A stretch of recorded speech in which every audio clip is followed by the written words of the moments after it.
Alhamdulillahilladzi arsala rasulahu bil huda wa dinil haq liyudhhirahu 'ala dinni kulli wa kafa billahi syahida. Asyhadu an la ilaha illallah wa asyhadu anna Muhammadan abduhu wa rasuluh alladzi la nabiyya ba'da amma ba'd. Faqala Allah ta'ala fil Qur'anil Karim, a'udzu billahi minasyaitonir rajim. Ya ayyuhalladzina amanu taqullaha wa qulu qawlan syadida. Segala puji bagi Allah, sumber cahaya yang tak pernah redup, yang terus-menerus menerangi langkah kita dalam perjalanan kehidupan. Dialah yang menuntun kita dari gelapnya kebodohan hingga luasnya kepintaran, dan dari sempitnya kegelisahan menuju luasnya ketenangan, seperti fajar yang selalu hadir setelah gelapnya malam. Kasih sayangnya selalu menyelimuti kita, meski terkadang kita lupa bersyukur kepadanya. Oleh karena itu, di hari yang berkah ini marilah kita panjatkan rasa syukur, sebab tanpa cahayanya kita hanyalah seorang pengembara yang tersesat tanpa arah. Rijalul God yang saya banggakan, isian saya di sini untuk menyampaikan sebuah materi yang berjudul menjaga lisan di bulan suci Ramadan. Ketika bulan Ramadan, kita tidak hanya menahan untuk tidak makan dan minum saja, tetapi masih banyak yang harus kita tahan, masih banyak yang harus kita jaga agar puasa kita diterima oleh Allah Subhanahu wa taala. Di antaranya menjaga lisan. Lisan merupakan nikmat terbesar yang Allah telah berikan kepada kita semua, kepada umat manusia. Lisan juga merupakan panca indera manusia yang sangat berperan penting dalam keselamatan. Dengan normalnya, fungsi lisan digunakan untuk berucap kebaikan, maka keselamatanlah bagi dirinya. Namun, jika sebaliknya, maka kebinasaan yang akan menyertainya.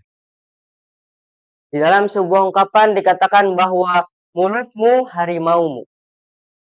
Jangan sampai engkau melepas hewan buas yang ada di dalam diri kita. Kenapa harus mulutmu harimaumu? Kenapa harus hewan buas? Apakah ada yang tahu? Sesuatu mulutmu harimaumu atau sesuatu yang hewan buas, yaitu adalah ucapan yang buruk yang ada dalam diri kita. Jangan sampai ia terlepas. Karena jika sampai ia terlepas, maka akan banyak orang yang akan tersakiti. Dari Abi Hurairah radhiyallahu anhu, ia berkata Rasulullah Shallallahu alaihi wasallam bersabda, apabila pada hari Ramadan di antara kamu semua sedang berpuasa, maka janganlah engkau berkata kotor, apalagi engkau bertengkar. Jika kamu dimaki-maki oleh seseorang ataupun musuh, maka katakanlah kepadanya, sesungguhnya aku sedang berpuasa. Muttafaqun alaih. Rijalul God yang saya banggakan, adapun menurut Imam Al-Qurtubi dalam tafsirannya menjelaskan bahwa menjaga lisan merupakan bagian dari manifestasi takwa. Seseorang yang takwa tidak hanya menjaga sholatnya, tidak hanya menjaga puasanya, tidak hanya menjaga zikirnya, tetapi juga menjaga apa? Menjaga lisannya agar tidak merugikan orang lain. Perkataan yang baik dan benar merupakan tanda dari ketakwaan seorang muslim. Adapun menurut Ahmad bin Hambal, dia menjelaskan bahwa diam itu dapat menolong seseorang dalam urusan agamanya. Dan dia juga menekankan bahwa diam itu lebih baik daripada berbicara yang tidak bermanfaat, apalagi dapat menimbulkan dosa. Sebelum ke penutupan, ada sedikit kata-kata dulu yang sedikit sepatah tapi bermakna.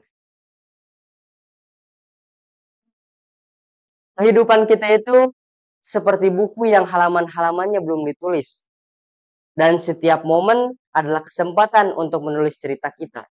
Dan saya berharap semoga ceramah ini bisa menjadi tinta yang menambah warna dalam cerita hidup kita. Mungkin cukupkan sekian yang dapat saya sampaikan, kurang lebihnya mohon dimaafkan karena kesalahan hanya datang dari saya dan kebenaran hanya milik Allah Subhanahu wa taala. Tutup saja dengan doa, Rabbana la tuzigh qulubana ba'da idh hadaitana wa hab lana min ladunka rahmah innaka antal wahhab. Rabbana atina fid dunya hasanah wa fil akhirati hasanah wa qina azabannar. Aqulu qouli hadza astaghfirullah li wa lakum. Syukran ala ihtimam minkum. Summa assalamu alaikum warahmatullahi wabarakatuh.